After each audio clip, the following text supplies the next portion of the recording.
Before you pay a repairman $150, be sure to check these 10 common garage door problems you can fix yourself in under 5 minutes. And I have left timestamps in the description so you can skip right to the problem that you are having right now. Problem number 1. The door refuses to close and the main motor light keeps flashing. Don't call a repairman yet and tell them that your door is broken.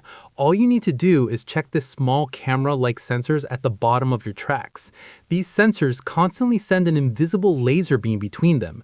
This is one sensor, this is the other. They constantly send signals. If something like a trash can blocks this beam, or if the sensors get slightly misaligned, they shift, it sends a signal to the motor, and for safety reasons, it doesn't close the door.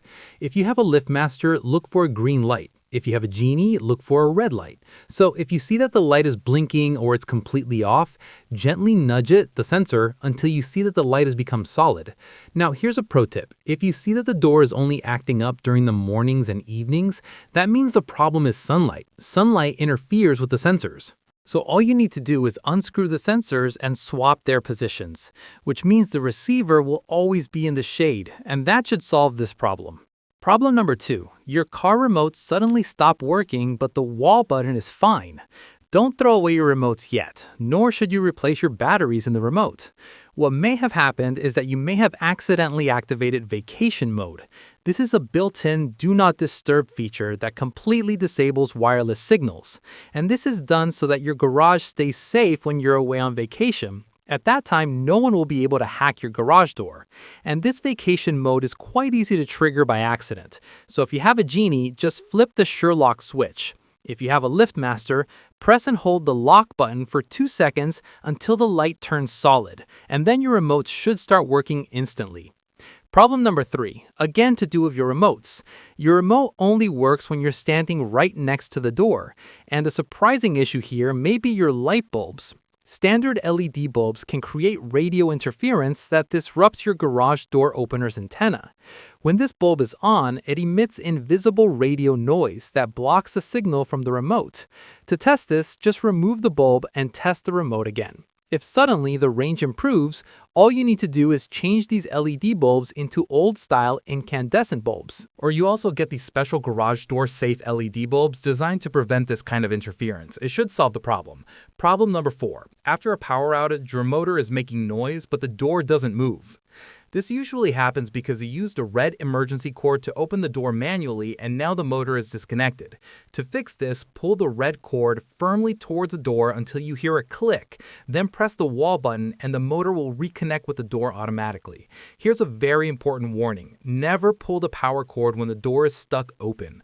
Otherwise, if the spring is broken, the cord is the only thing that is preventing the door from coming crashing down, so be warned about this. Problem number 5. The door stops just before hitting the ground or closes and immediately bounces back. This happens because the motor does not see the floor. On older motors, look on the side or back of the housing for flathead adjustment screws. You'll see flathead adjustment screws labeled up and down limit. So when you turn the down limit screw slightly, it adjusts exactly where the door will stop. Newer motors use programming buttons instead. Just press the learn, use the arrows up and down to position the door correctly on the floor and save the setting. Whatever you do, avoid setting the limit low as it will make the door slam hard into the concrete and spoil the motor. Problem number 6 is the door opens halfway and stops. The motor basically senses some resistance and assumes that something is blocking the door. First, you have to disconnect the door using the red cord. We're talking about this red cord, the emergency red cord. And then you have to try to lift the door manually. If it feels very heavy, stop immediately. It might mean that your spring is broken and then you will have to reach out to a professional. But if it moves easily, just adjust the motor settings and it'll work fine. Older motors have these force dials, but the newer motors automatically recalibrate if you run the door open and close a couple of times. Problem number 7 is your door makes loud squeaking or grinding sounds. Here, the first instinct is to use the WD-40, but don't use it. WD-40 is a cleaner, it's not a lubricant, and this can make the problem worse.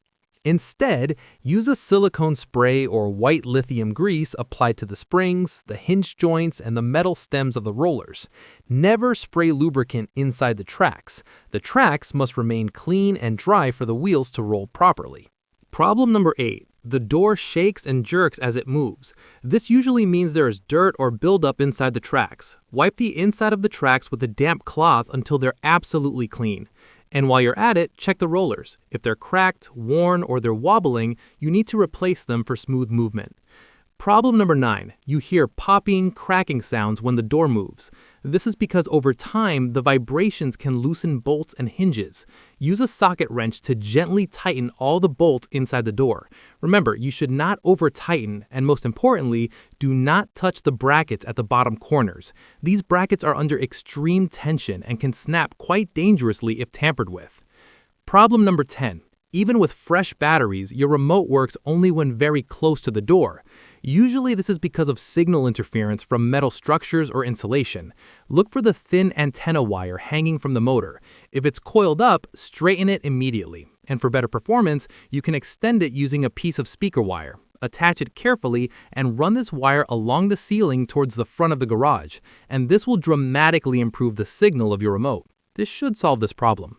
So those were the 10 common garage door problems that you can solve easily without calling a repairman. So if you found this video useful, do like, share, and subscribe to Up on Top for more videos like this one.